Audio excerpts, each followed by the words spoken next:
Good afternoon to everyone. Thank you very much to follow us. My name is Alessia Ragai, and I'm the Knowledge Management and Learning Coordinator of the project Bridge the Gap.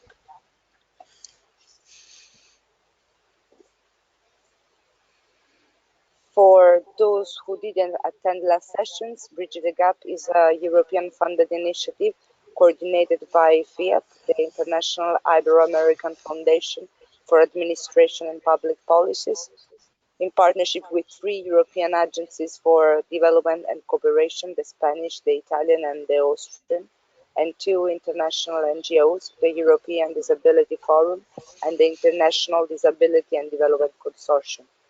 The initiative aims to contribute to the socio-economic inclusion, equality, and non-discrimination of persons with disabilities through more inclusive and accountable institutions and policies.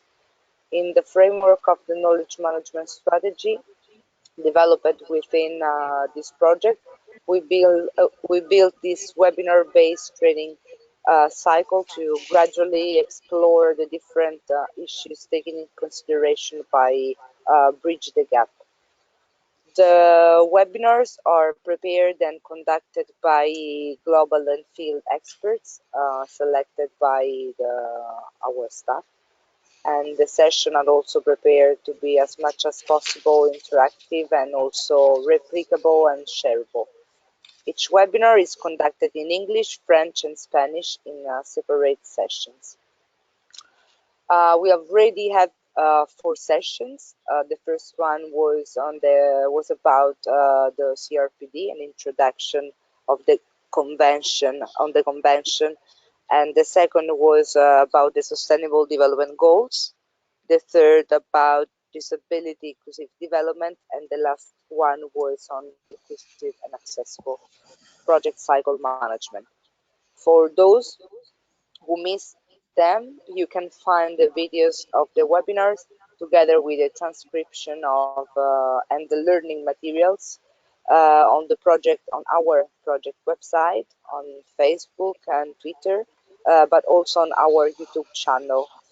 You can find the links of these communication channels here in the chat box. Today, the 5th session of our training cycle will be on accessible communication. This is really an important session, I think, that we will try to make understand the importance of disability in communication and how to be aware of the communication barriers experienced by persons with disability. The session today will present also technical tips, best practices on communications accessible, on how to guide on creating, for example, accessible documents, presentation, etc. And because, of course, providing clear and concise information targeted to a particular audience is really important to ensure that all users have equal access to information. Also because, as we know very well, the United Nations Convention on the Rights of Persons with Disability provides specific human rights protections for persons with disability, including accessibility of information and communication.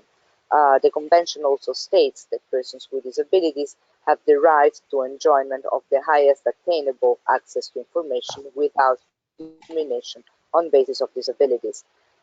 Specifically, the Article 9 of the Convention provides for equal access to information and communication technologies and the obligation to identify and eliminate barriers. Our speaker today is Paulien Bruijn. Paulien is working as disability inclusion specialist at Light for the World, based in the Netherlands. She has a wide experience with training African and Asian NGOs, policymakers, and disabled people organizations on inclusion of persons with disability in mainstream development and humanitarian action. She's also a senior disability and development advisor with 15 years experience, and she has experience in coordinating learning platforms, developing learning guides, and training on inclusive facilitation. Well, I give you the floor immediately to Pauline, and I thank you also her to dedicate her time today to us. But before leaving the floor to Pauline, I just would like to inform you that unfortunately, due technical issues, because the person in charge for the captioning today is not available, so unfortunately we don't have today the captioning as we used to provide just for this English session, and we will provide the description of this session later together with the recording of the webinar and all the other learning materials.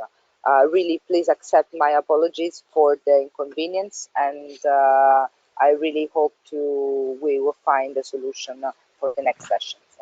So, well, Pauline, I give you the floor, and thank you again. Okay, thank you very much, Alessia. Welcome everyone, also from my side. I'm talking from the Netherlands. Well, my name is Paulien Bruijn, and I do give a lot of trainings on disability inclusion and also in inclusive communication, but usually I have people in a training room and we're doing all kind of exercises. So I feel a bit uncomfortable going to talk to you for like about maybe half an hour, 45 minutes. So I'm not used to do that. Anyway, I hope it will be a nice, informative session together with all of you, and I'm happy to hear your questions and examples after the presentation. We'll have some time to answer the questions. All right, let's get started. The first slide.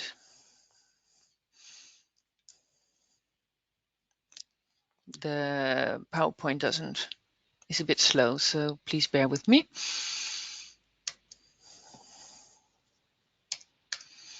We've tested it, and now, yeah, sorry, there it is. Good. So what is the content that I'm going to take you through? First of all, I will say a few words about the importance of inclusive and accessible communication. We'll talk about the basic principles of inclusive communications. I'll share with you some practical tips and tricks on inclusive communication. I'll come up with some examples of innovations, and there is time for questions and answers. All right. I first would like to start by saying relax. When I talk about inclusive and accessible communication and people are in training, they often feel very stressed because they think like, oh, I should do this perfect. I'm not allowed to make any mistakes when it comes to communication, inclusive communication. Well, I think the best thing is to relax.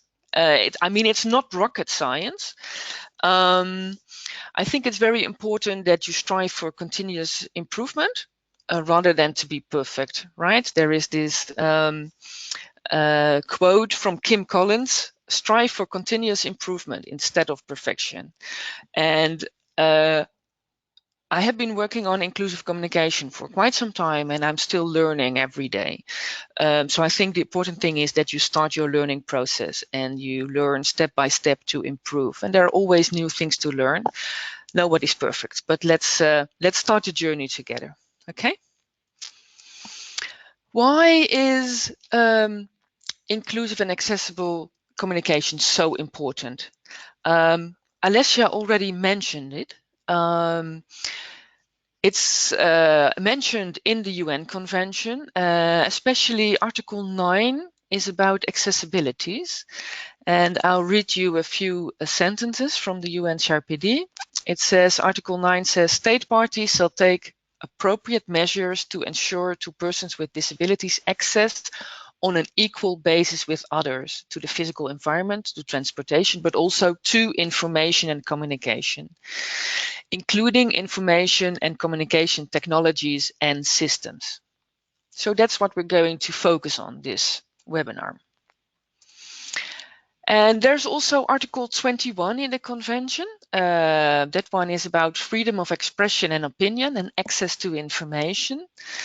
And there it reads, state parties shall take appropriate measures to ensure that persons with disabilities can exercise the right to freedom of expression and opinion, including the freedom to seek, receive, and impart information and ideas on an equal basis with others and through all forms of communication of their choice. So this is what the convention says about accessible communication. Of course, there are more details in the convention, but I'm not going to talk you through all the details. Here are some more elements in Article 21. In Article 21. So it's about accessible format and technologies. It's also about accepting and facilitating the use of sign language, braille, augmentative and alternative communications, and all other accessible means, modes, and formats of communications. And there is also an important part that states have to encourage the mass media to make their services accessible to persons with disabilities. And also they should promote the use of sign languages. So these are the cadres we're working within when we talk about inclusive communication. Let's move on to the basic principles of inclusive communication. The UN Convention talks about barriers, right? There are different kind of barriers identified, and usually there are 4 types of barriers.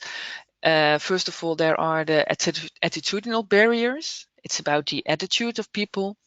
There are communication barriers. That's about the barriers that may be there when communication is inaccessible. There are physical barriers and institutional barriers. So in this session, we'll focus on the communication barriers. How can we remove communication barriers? How can we make communication accessible? That's the question. So, what is inclusive and accessible communication? Well, it's about creating a supportive and effective communication environment using every available means of communication to understand and to be understood.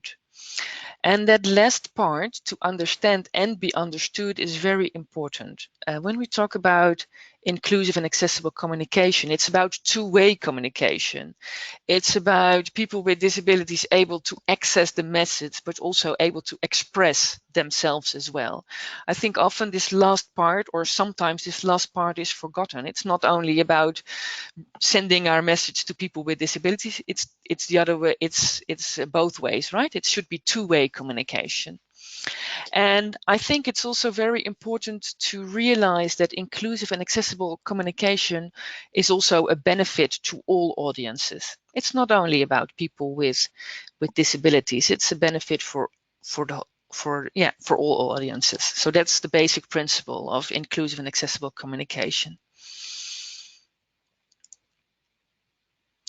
Good. I will come up with some tips and tricks on inclusive communication, and there will be different topics that I will touch upon. First of all, I will say a few things about disability-friendly language. And then I will touch upon how do we portray people with disabilities in our communications. I will explain a bit about accessibility needs of people with different kind of disabilities. We will have a part about inclusive ICT and some slides on inclusive documents and presentations. How do I make my documents more accessible? I'm not going to give a full lecture because then I would keep you busy for the rest of the afternoon. So I will just touch upon these topics, but there will be links in my slides as well. So you can later on, if you download the presentation, you can just click on the links and you'll go straight to more in-depth information. And I will also touch upon the topic of inclusive meetings. All right, disability-friendly language. Why is this so important? I think it's very important when we address people with disabilities, we use the right language, right? Language is very strong. So if we use rights-based language, that will help also to promote the rights of people with disabilities. So there are some basic rules about disability-friendly language. First of all is call people by their name. On this slide, I've put a little cartoon, and some of you may be familiar with it. The cartoon shows a man sitting in a wheelchair and a lady asking him, so what do you prefer to be called, handicapped, disabled, or physically challenged? And then this person says, well, Joe would be fine. And the message is the most appropriate label usually to refer to people with disabilities is by using their names that have been given. So don't mention a disability or impairment when it's not needed. People have a name. And another important rule is use people first language. What is people first language, you may wonder? It's the language that's being used in the convention. It says persons with disability. So when you refer to people with disabilities, use the person first and then a disability, not disabled person, but a person with a disability, or a person with a visual impairment. So put the people first. That's an important rule. Very important is also to ask, because people with disabilities, I mean, it depends on country and context how they prefer to be called. So it's always good to ask, you know, what do you think? What is the language that you want me to use?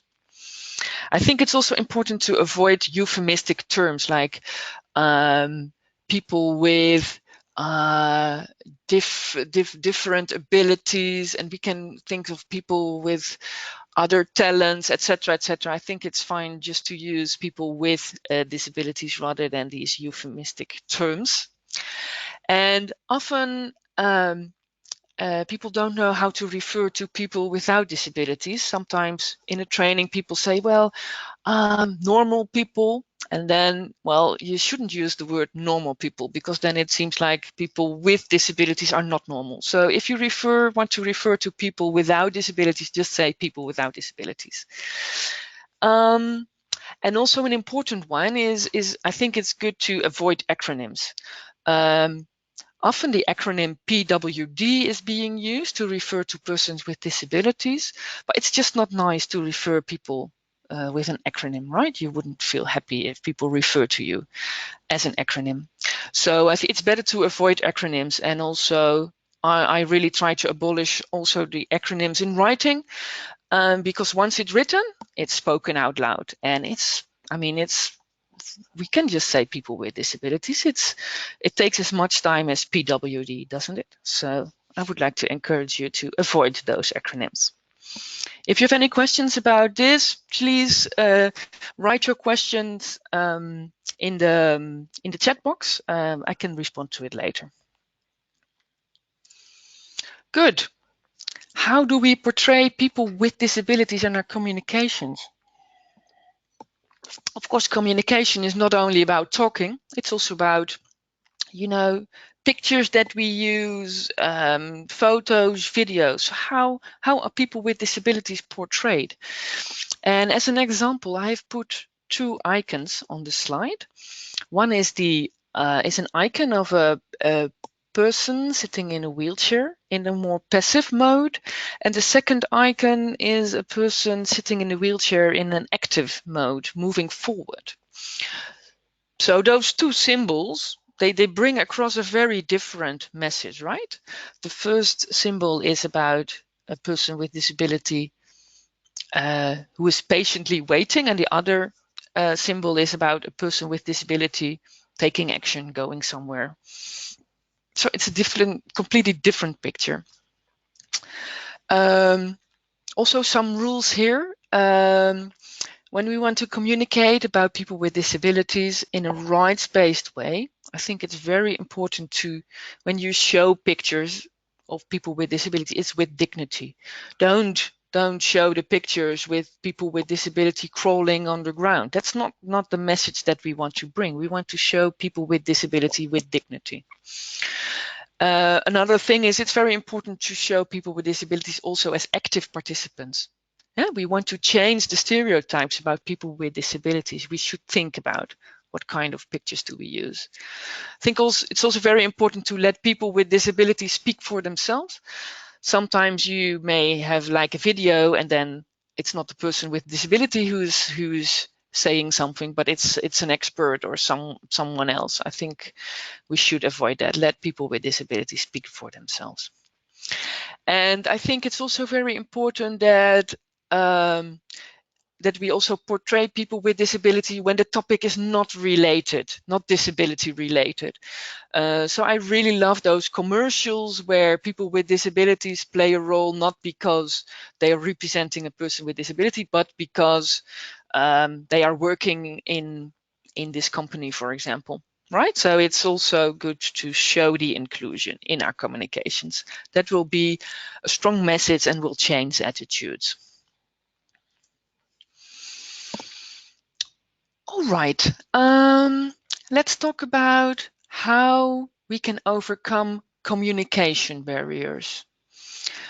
Well, first of all, it's very important to use different formats when you want to bring a message across. For example, if you organize a meeting, you can send out information, a letter, but you can also do a radio broadcast. So make sure that you send the message out in different formats, so everyone with different kind of needs can access this message. I think that's an important rule to overcome communication barriers. And of course, it's very important that you familiarize yourself with the accessibility needs of people with different kind of impairments. And I will share some information in the next few slides, but there's much more to learn. So dig into that, start to understand the specific needs that people with different kind of impairments have. And also, it's very important when you communicate with a person with a disability, just ask. Don't assume that people, well, cannot hear or cannot speak, or just ask. What do you need to make this communication accessible? That these are the very basic principles. I will get you through some slides with the communication needs of people with different kind of disabilities. I will not touch upon all different kind of impairments and all needs, but I just picked a few topics here. I will also show you some links later on where you can find more information. But let's start with the communication needs of people with visual impairments. Usually access to text is a very important one. So there could be different kind of formats. It could be large print, it could be Braille, but there are also people who use speech software. And it's also important to have audio description, for example, with videos. So this is some of the communication needs. It's also very important for people with visual impairments to have access to the visual information. For example, access to pictures in documents. If there's no description of the picture, you miss out on information, right? If there is no voiceover with a video or with a movie, you miss out that information. So that's a very important communication need. On this slide, I've also put a picture with the Braille alphabet, just to show you the example of the Braille alphabet, how it looks like. What are the communication needs of people with hearing impairments? For them, it's really important to have access to spoken language and sounds. Sign language is a very good example. Closed captioning, which we don't have today, unfortunately, is very important, but also subtitles on TV, for example.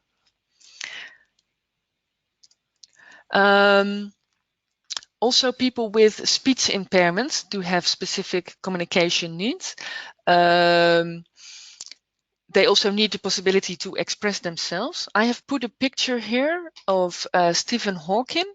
He is sitting in a wheelchair, and he was using a specific speech software. I think he was using his eye movements to speak.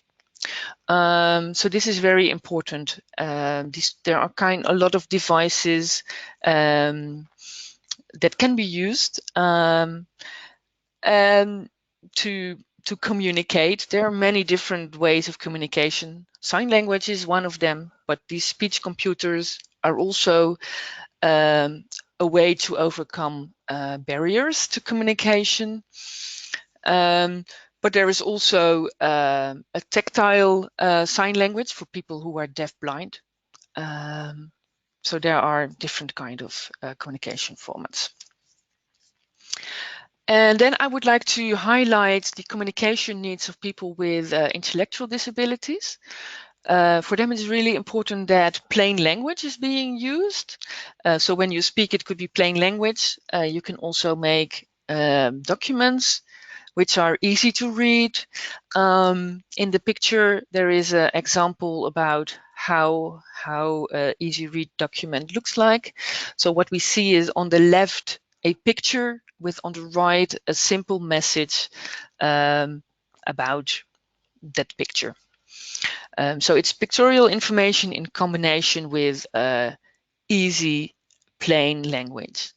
I'm not going into details here, but if you would like to know more about how to produce easy read documents, you can click on the links that are presented here. So there's a guide to producing easy read documents, and there's the easy read guidelines from the European Union. It's really interesting to look into that. I personally would like to learn more on this topic myself as well. So I would really like to encourage you to look into it. I shared some communication needs of people with different kind of disabilities, but it's not a complete list. It's not comprehensive. So I really would like to encourage you to look for more information on this topic. So how can you gather more skills on inclusive communication?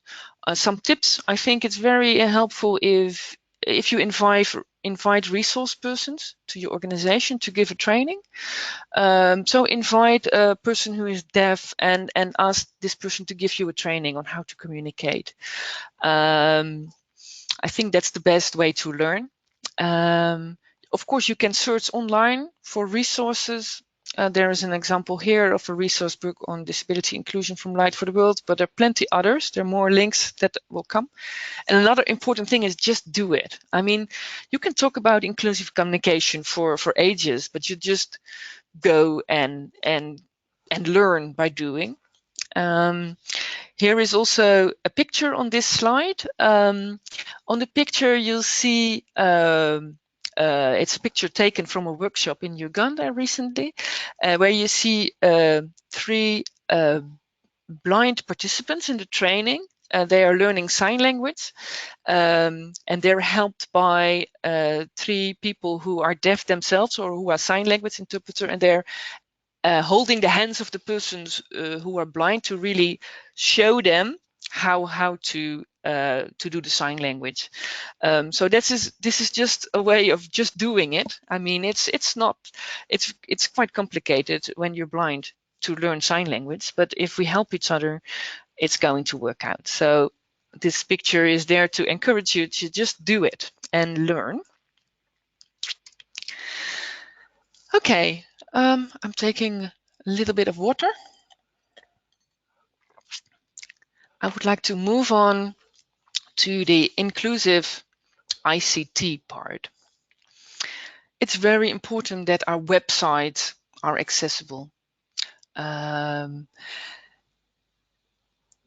They should be accessible for people with different kind of disabilities, not only for blind people, but also for people with intellectual impairment, but also there may be people who are not able to use the keyboard.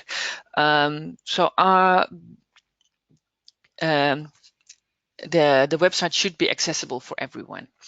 There is the web content accessibility guidelines. You can find it on the website. There is a link here also to this website.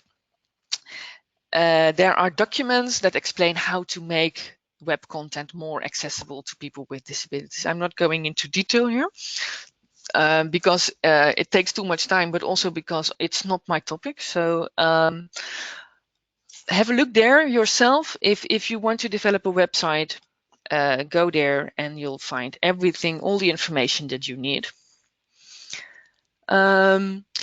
On the website, you will also find some videos on web accessibility perspectives. I just want to share you a short, like just a few minutes of this video. I found it quite interesting. So I'll show you just a few minutes and then I'll continue with my presentation. Let's see if it works.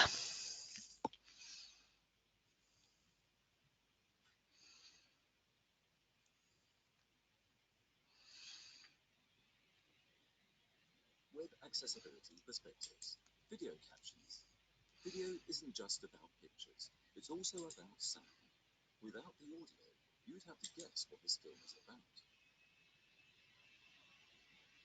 Frustrating, isn't it?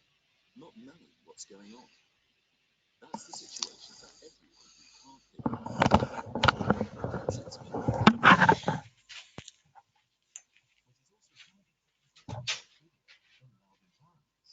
or where you need to be very, very quiet.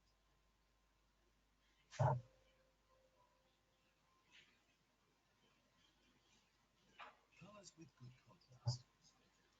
There's something about great design that allows it to go practically unnoticed. But it doesn't take much to make things confusing or frustrating. Choosing colors with poor contrast is good design means sufficient contrast between foreground and background colors. That's not just text and images, but links, icons, and buttons. It is important to make things seen when it needs to be clear.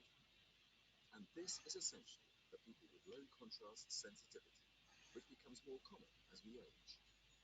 With good colors, websites and applications can be easier to use in more situations, like in different lighting conditions.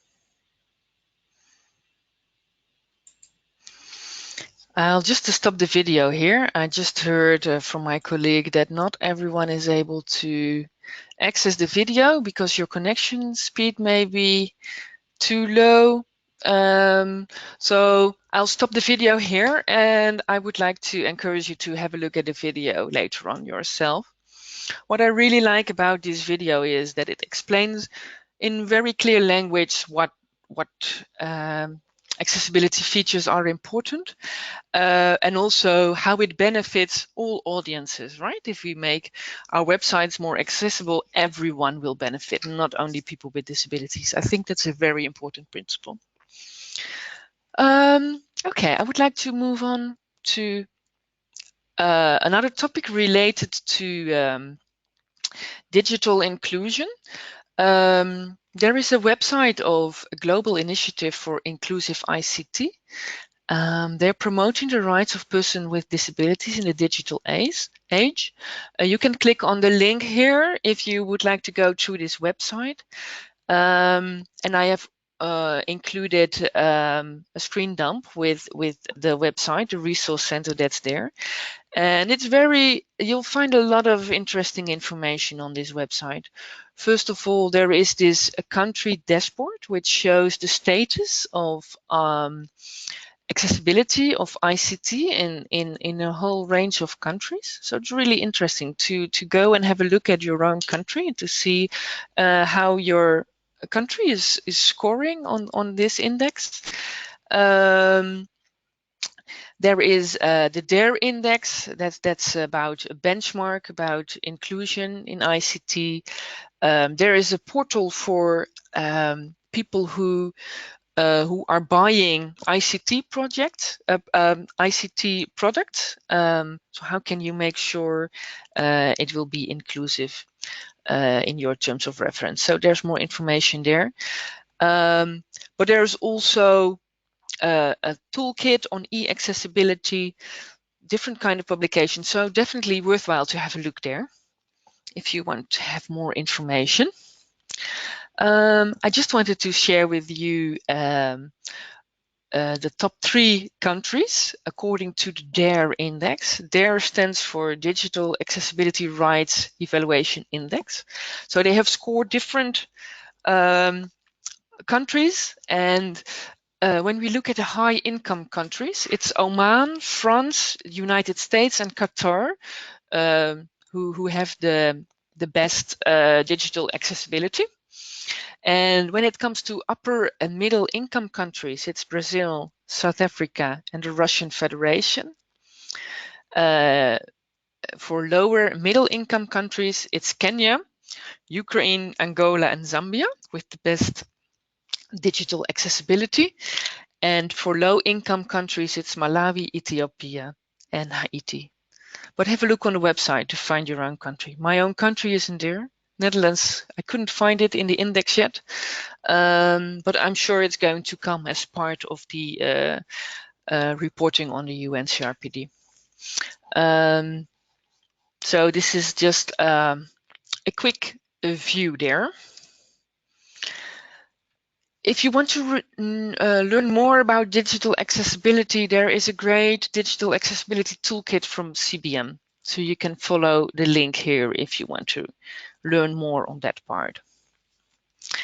I will give you some very, very basic tips on making Word documents accessible. There is also the Bridging the Gap guidelines. You'll find a lot of information there. I just wanted to share you the most easy things to make your Word documents accessible.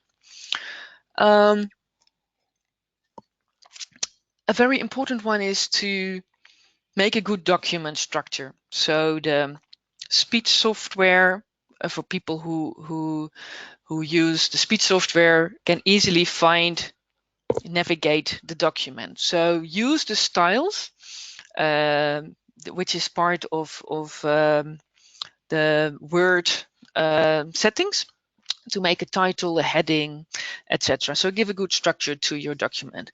And it's just helpful for everyone if you have a good structure, right? And then a very important one, you have to give each picture or diagram a description.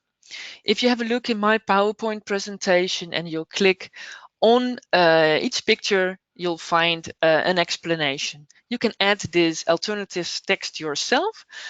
So in the screen, in the picture in the screen, you will see how it looks like if you add alternative text, right? So you just click, you just include a description of the picture.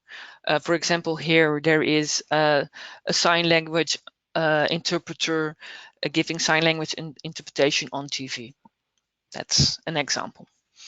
So just do that, and yeah, it will make the picture accessible for people who are blind or low vision. And there is also a very important accessibility checker in Word. So you can use the accessibility checker to find all the accessibility issues in your document.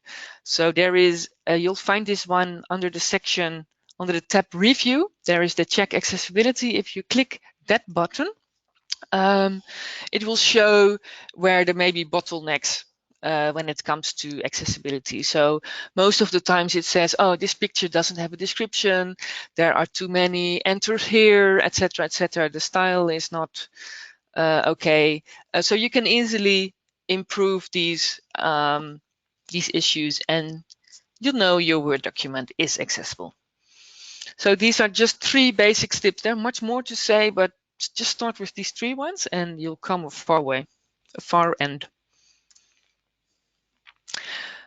When it comes to accessible presentation, of course, the same tips applies. Also, PowerPoint does have a accessibility checker, but again, it's also very important to make sure you have good contrast of letters and background.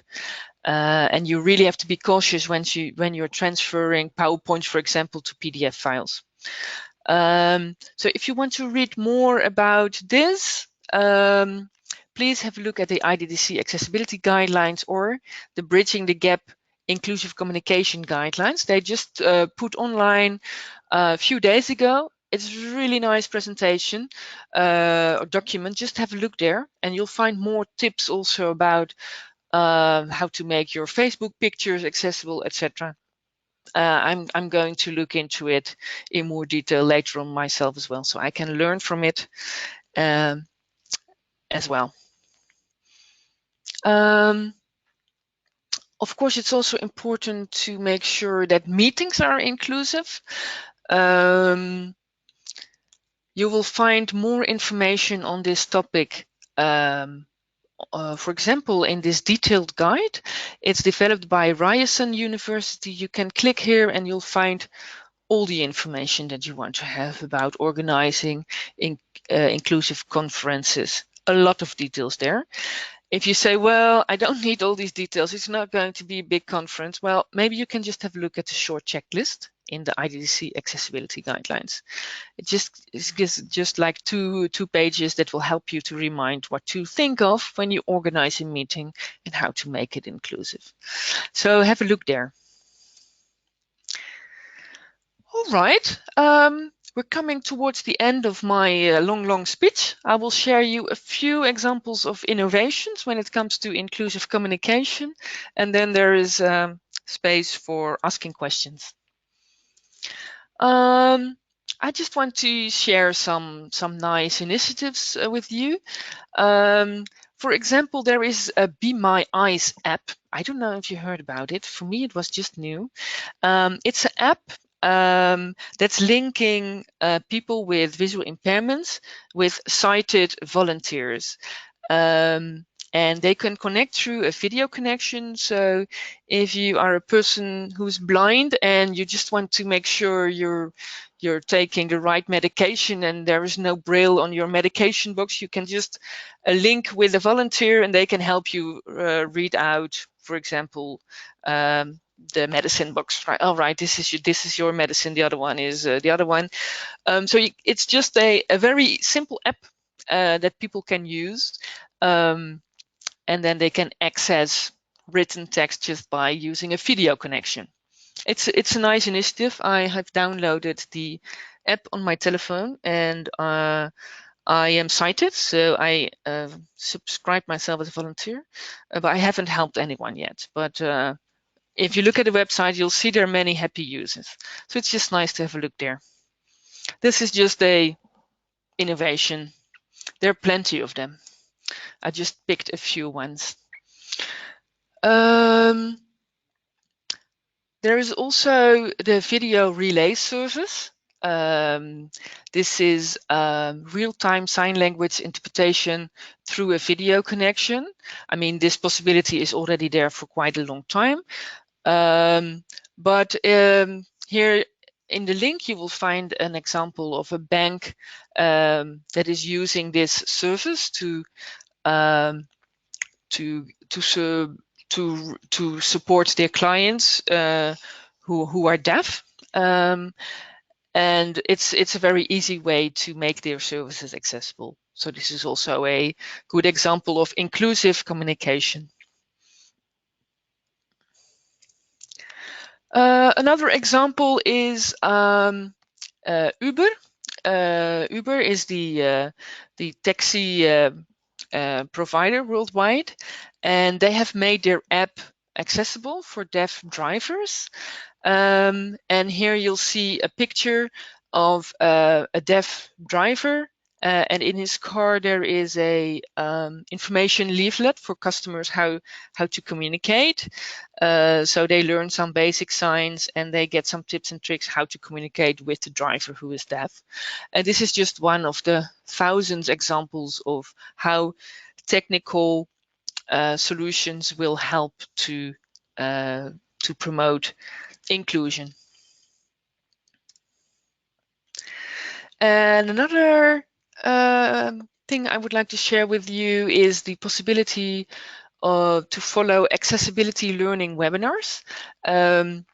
These webinars especially focused on people with different kind of disabilities, and they can ask for support on how to use Microsoft programs. For example, if you are if you have a visual impairment, how can I work with particular programs? So they have these online webinars where you can ask your questions and get some more input on how to use Microsoft applications when you have specific needs. So this is really interesting. If you have specific needs and you would like to get more skills, you can go to join these webinars. Well, that's it. These were just a few examples. I would like to thank you for your attention. I would love to hear your questions, your feedback, or maybe your own good practices. Thank you. So thank you very much, Paulien. It was really interesting, your presentation, I think.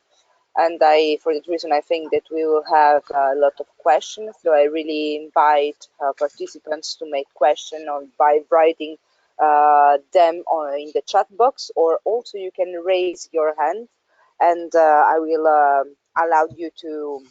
I will open or turn on your mic to make your question directly to Pauline. Just few things.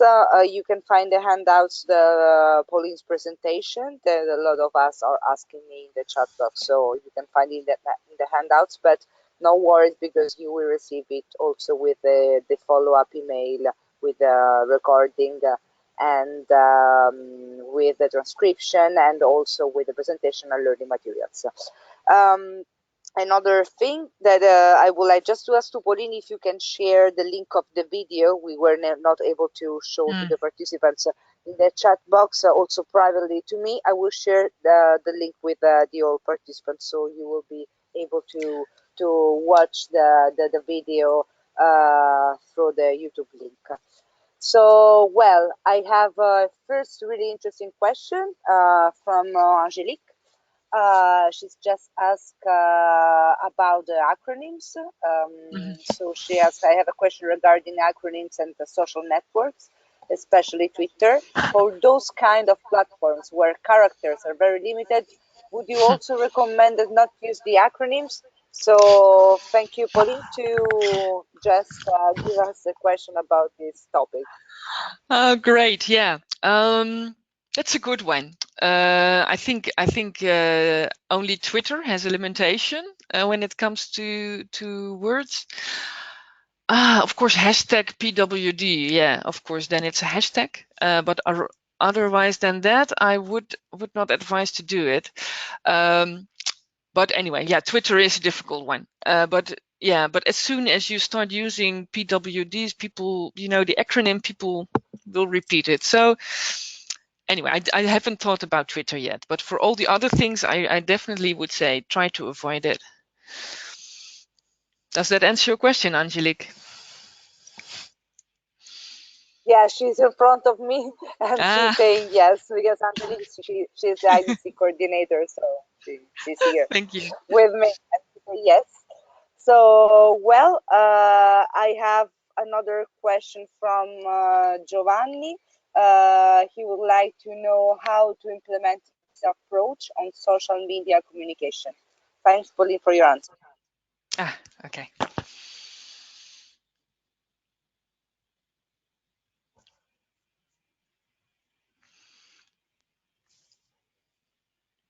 Hello?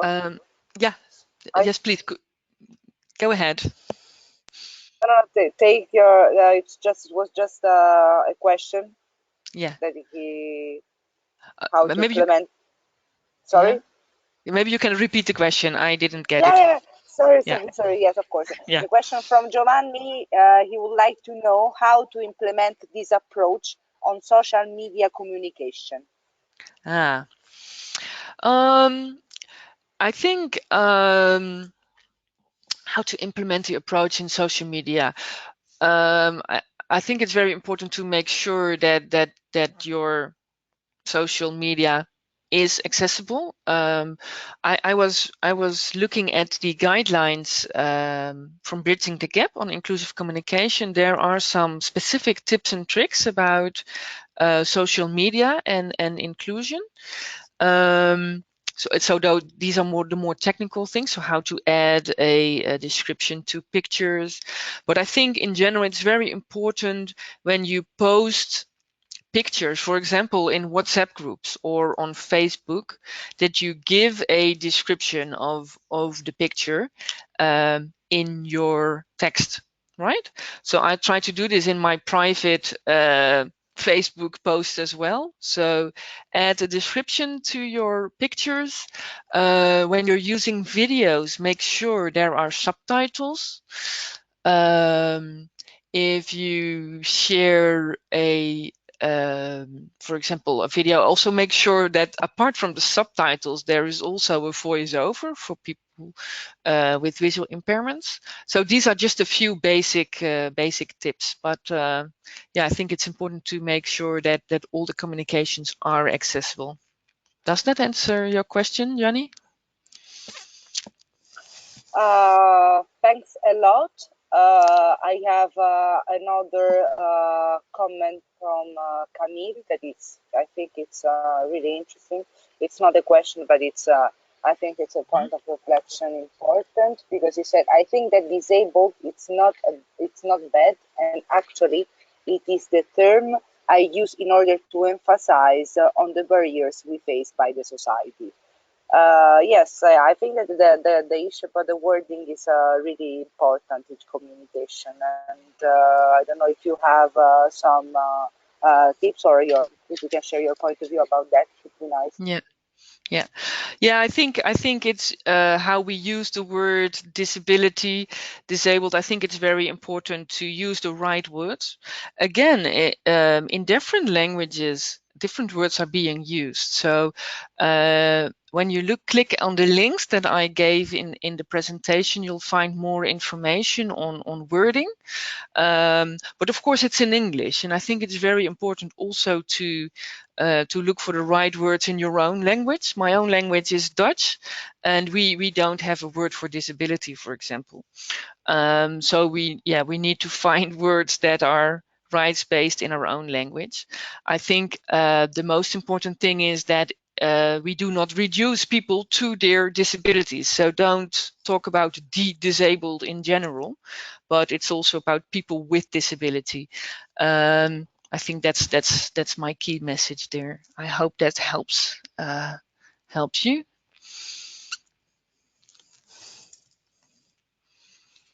Well, thank you very much. Yes, I think it's an issue that for people, especially work in this on this, it's something that always we ask. Well, I have several questions, Pauline. So be prepared. Yes. We have half an hour more. So I invite also participants to make more questions and to really take the opportunity to have today with us Pauline on this important topic.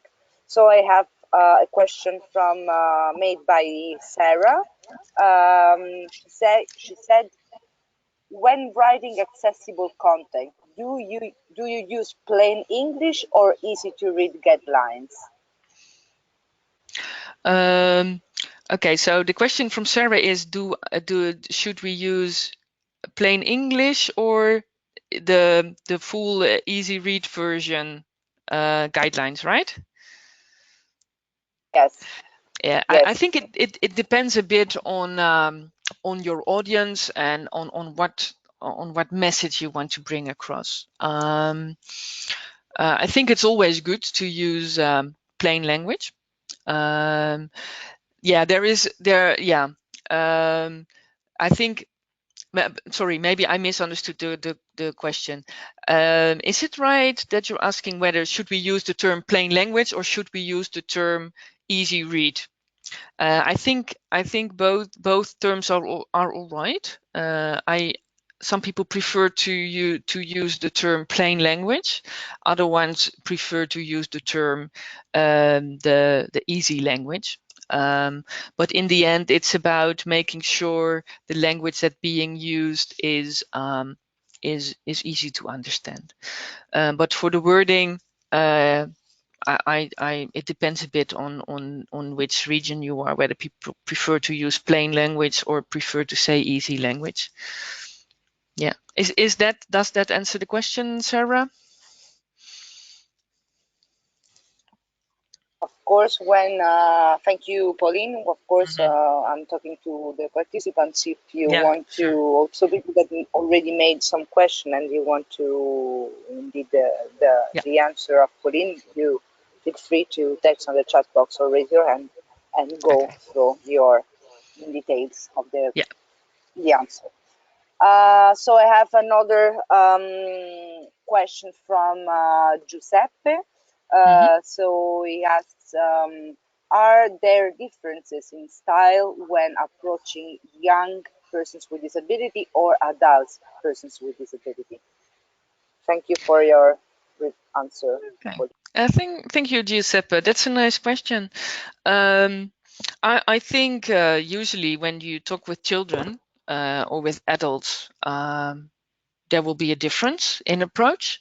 So I guess when you talk with children with disabilities or adults with a disability, yeah, there will also be differences in approaches. But I think it doesn't really make a difference whether someone has a disability or not. I think we may have used different styles for different people, right?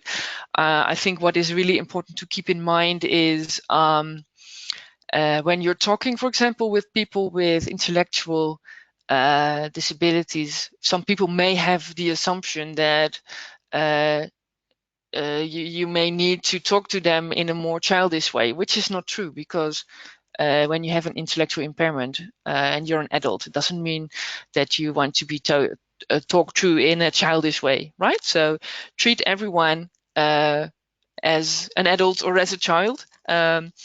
I think that's the important thing, the message here. Yeah, thank you. Next question. Thanks a lot. I have a question that I hope that I understood from Raya. So I asked also to Raya, if I didn't understand well your question, please text it again. But if I understood well, also it's an interesting question. It's about the marker. So Raya asked how we can mark the accessibility, and also if the Washington group can use to marker the accessibility. I don't know if I really understood the question. I really hope so. If not, I'm going ahead with another, as you prefer. I just asked to Raya to explain better. Yeah, exactly. So I have another question. So would you have any tools in mind to develop easy-to-read website content? Another question from our IDC coordinator. Well, I don't have any specific tools in mind, rather than the tools that are being promoted on the WCAG website. They have very clear standards there, and all kind of tips and advice. So I don't have anything in addition there. I'm not really into website design, so I'm sorry. And also on the line of the easy-to-read version, another question from Nora that asks, are there any books or links about easy-to-read communication? Yes, sure. I have added 2 links to how to produce easy read materials. So if you follow the links, you'll find a very comprehensive tools. And also, of course, you can always Google and look for YouTube movies on how to do it. To really produce easy read a document, for example, it's not rocket science, but it is a skill. So I think it's really good to practice there and look into the details. But anyone can learn this, so don't worry. Have a look at the links. Thank you very much. I have just several questions about new technologies. I just will Mm-hmm. try to put all together the sense because are more or Yeah, less sure. they are asking the same. So it's the fact that the technology is changing so fast. And in some cases, we think that technology is going to support a lot in terms, especially of communication, persons with disabilities. But how can really really create some issues or problem. The fact that technology is changing so fast in terms if technology is going to support deaf people or blind people or deaf blind people, how we can adapt the technology on that, and the fact that it's changing so fast is going to have not a good impact on that Yeah. or not. Yeah. In one way, new technologies are going to provide a lot of technical solutions, right, to overcome communication barriers. On the other side, indeed, it's changing very fast. So what was here today won't be there tomorrow.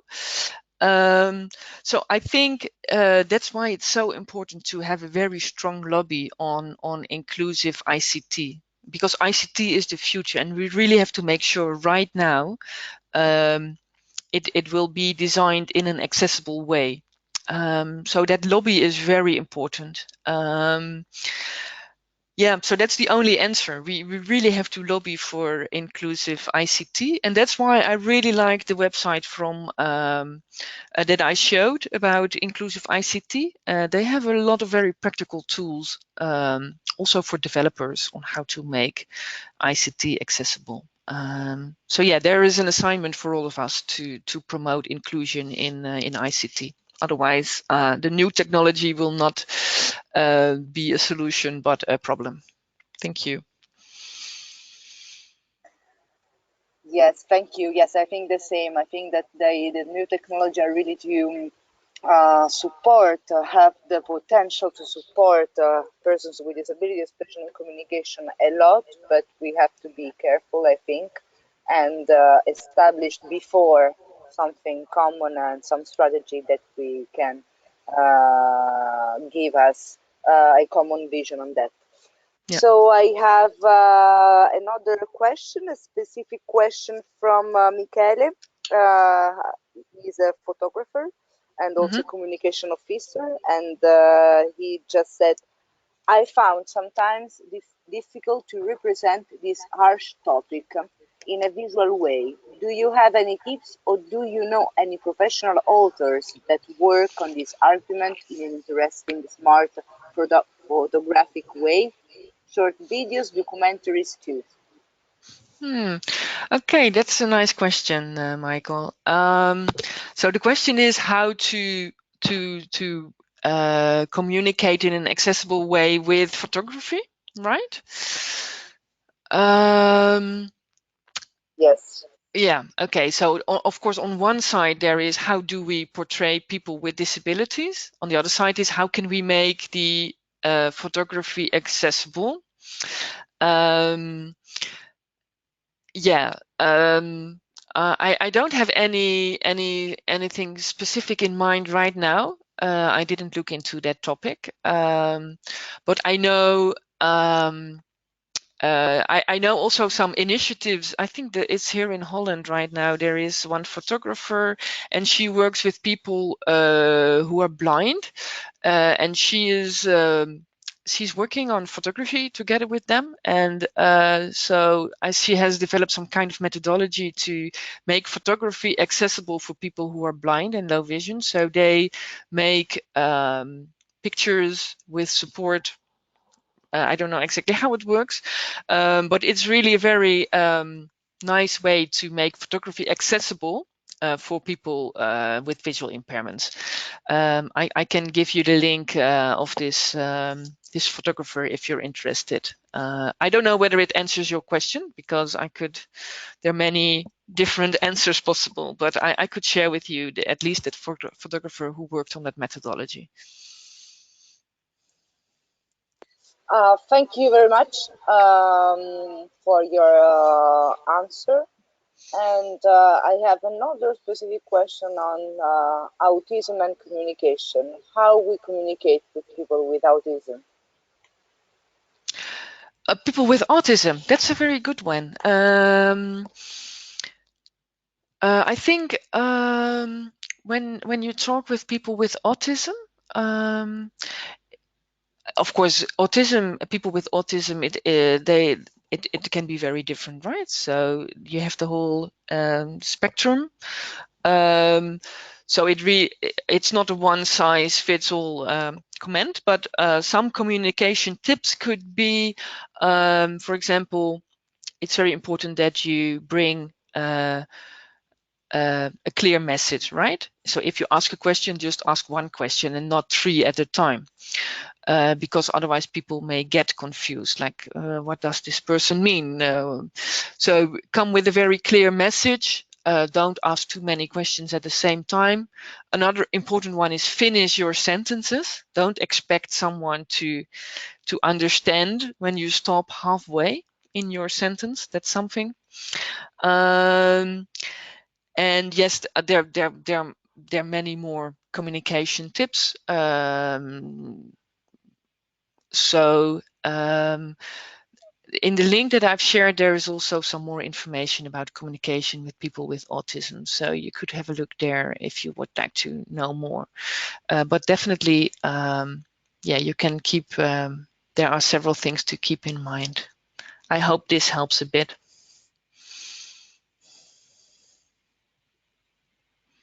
Well, thanks a lot.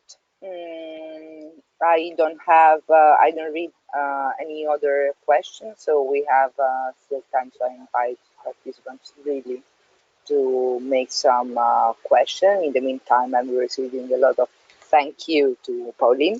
That's So thank you great. for also your answer. I'm just asking you and taking me to the opportunity that you are here. So when I would like just curious about really the difference when you organize an event about the captioning and the sign language.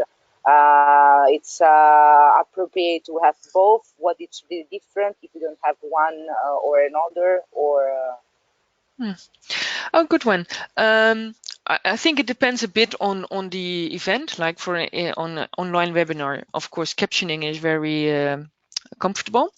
When it comes to workshops and conferences, I think it depends a bit on the participants. You can always ask the participants if it's a small group, right? What do you prefer? yes, if it's a So small group, yeah, or so also a lot of time when I participate to smaller or but also especially big event, I found both the captioning and the exactly. sign language. But for example, if I have to organize a small meeting and I know that there are people that need or captioning or sign language, what's the best choice? It's better deciding for the captioning or maybe the sign language. It's more, Yeah, it's different. I think sign language interpretation is the most easy way for two-way communication, right? So, but I think it's important to ask when it's a small meeting. You can ask the audience, and maybe you still will need to have two ways of communication. But I think when it's a small group, you may not always need the captioning, but it can be helpful. So no strict rules there, but bit of common sense. Yeah. But for big meetings, big conferences, definitely captioning and sign language, both. Yeah, Yeah. yes, of course. Yeah. So thank you very much, Pauline. I just give you 1 minute more if people maybe are shy and they want to make other question. I In the think, meantime, oh yeah, say. well, my email address is also on the first page of the presentation. So if you have any questions coming up later, you can send me an email. I'll try to answer. No, thanks a lot, Yeah. thanks a lot. I also put in the chat box our all the links to our communication channel, so the website, Facebook page, Twitter, YouTube channel, Flickr, and also the session in English, French, and Spanish of this webinar on the YouTube channels. You can find these links in the chat box. So I really invite you to visit our channels, and also to get to watch again this recording. So, well, if anybody else have a question, other question, we arrive at the end of this fifth session about accessible communication. I would like to thank you, Paulien. Really, thank you very much for your participation and for really having dedicated your time to us today. Yeah. I also would like to say thanks a lot to the audience. I sincerely hope that today's session has taught you something and clarified some doubts about communication and on how create documents, event, presentation, and all your communication in an accessible, inclusive way. So just a couple of last things before closing the session. The webinar training cycle issues a certificate of attendance only to those whom will attend at least the 75% of the webinar and respond to the satisfaction survey that you will receive with the follow-up emails in the upcoming days. The 75% of the training course corresponds to 9 out of 12 webinars. You will receive the survey together, as I said, with the webinar recordings and the learning materials, the presentation, and also the transcription of today that unfortunately we didn't have the live captioning. I promise it is going to not happen anymore. I really hope so. And so the next session will take place at the end of January. So we will see next year. And it will be on legislating on disability rights to identify potential gaps in legislative provisions in relation to the CRPD and to learn more on advocacy for the legislative proposals. Another important and really interesting topic, so I recommend you to not miss it. Well, thanks a lot again to Paulien. Thanks a lot to our participants. See you next time. Enjoy the end of your day. Thank you, Paulien. Thanks a lot. Thank you. Bye-bye. Bye.